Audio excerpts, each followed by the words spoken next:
The Fed could be coming through with another rate cut this week. So what does it mean for the economy moving forward? And could we see a second one before the end of the year? We turn now to financial strategist and guru, Mr. Steve Cotton is with us. Good morning, Steve. How are you, sir? Good morning, Mark. Good to be with you. So we could be seeing another rate cut come in, likely going to be a quarter point, maybe as much as a half point. What does it mean in the economy short term? And could we see another rate cut before the end of the year? Well, what is happening is the Fed has pivoted from a focus on fighting inflation, which has been very muted for the last several months, to now a concern about a soft job market. Right. And so I think their new focus is on unemployment. And yes, I think we'll see another 25 basis point cut Wednesday with possibly another one in December. I think that's very likely. Right. Betting parlors are seeing that, and I think that's very likely, even though they don't have all the usual Fed data that they normally have due to the government shutdown.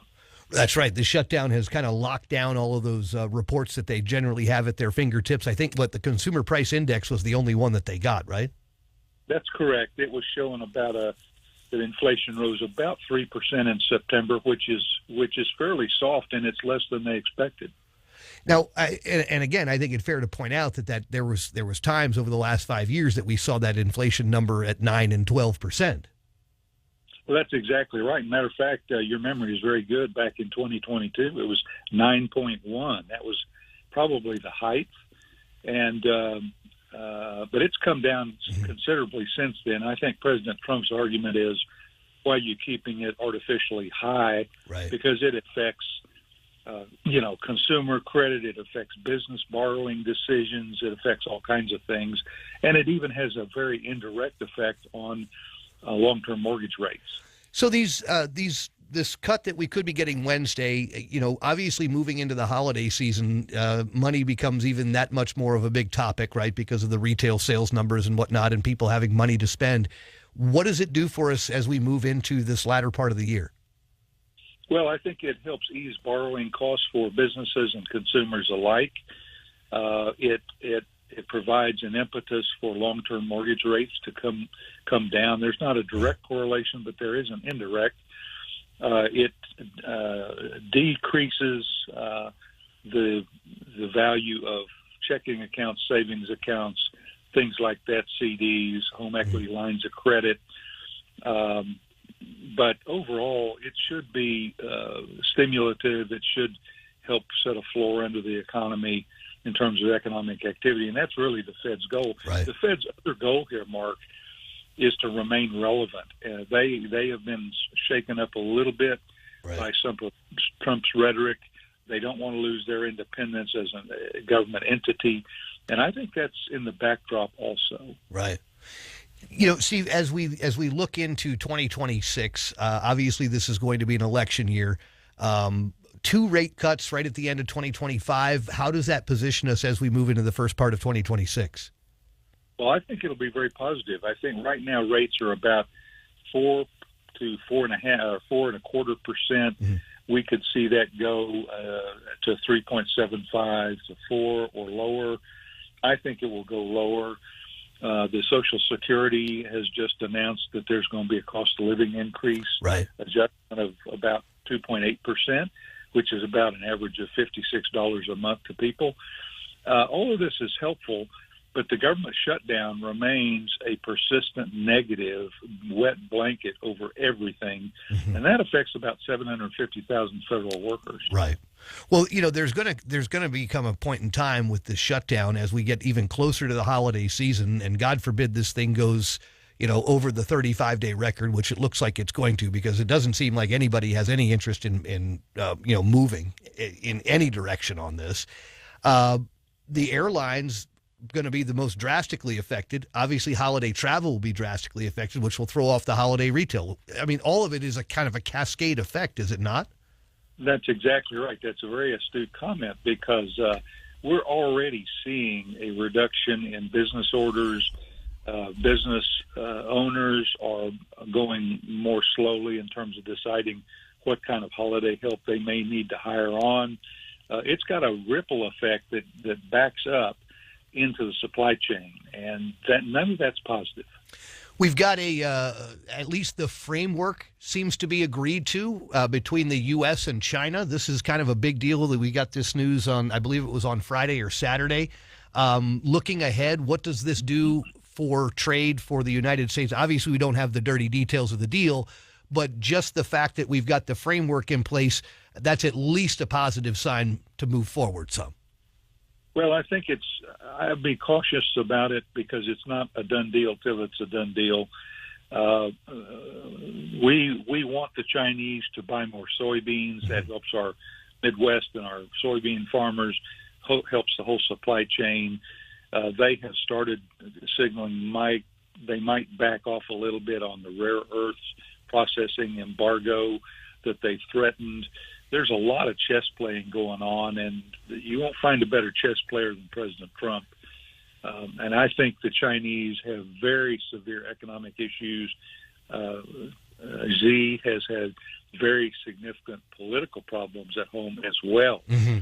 He's got something like 24% Chinese youth unemployment. That's a big political problem for him. And so that's the backdrop of a lot of this stuff is he's got problems at home. Well, they have a lot of problems simply because of that one child, that China one child policy, right? I mean, they've got like population problems over there. Oh, yes. That's a very good point. They've got a shrinking population.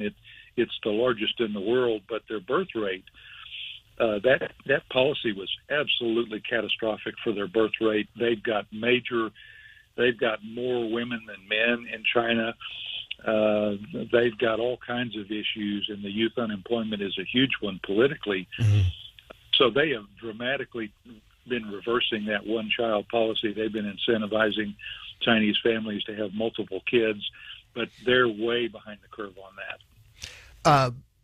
Steve, the president seems to be able to make some pretty good progress when it comes to these foreign trips. Obviously, the TikTok deal is now supposedly hammered out as well. They'll be making that announcement on Thursday.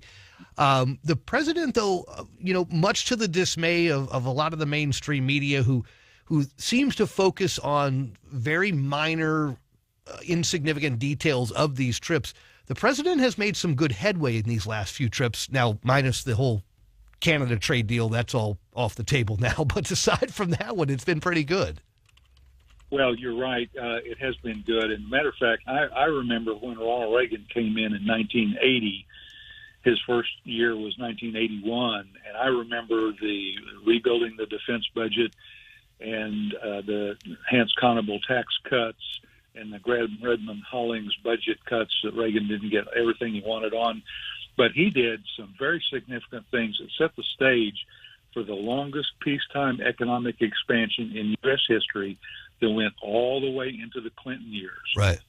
President Trump has been doing in terms of trade policy, driving down tariffs on our products, driving down non-tariff barriers to our market entry overseas, the trade deals, the economic deals, all of this is 100 times bigger than what Ronald Reagan ever did.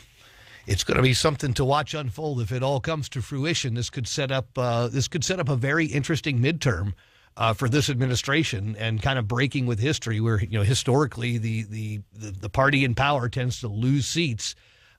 This could be a change for that, it seems. I think it's a possibility that government shutdown could cut both ways. Right. I don't know yet whether it's going to help Democrats in New Jersey and Virginia, gubernatorial and AG races. There are some unique dynamics there. Yeah. But short term, I think the government shutdown, it hurts people, it hurts families, but it also, I think, is going to hurt the Democrats more than the Republicans. Long term, it's going to be negative politically for everybody. Right. So they've got to get this government reopened. Everybody understands that except the hard left that's in a burn it down mode. Mm-hmm. And it just shows the ugliness of our politics now.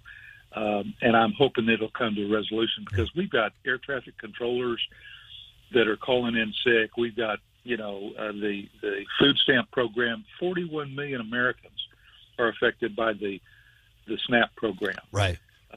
And this cannot go on. It's bad for the economy. It's bad for families and people. Everybody knows it. And at some point, everybody in Washington's got to put the country first. There we go.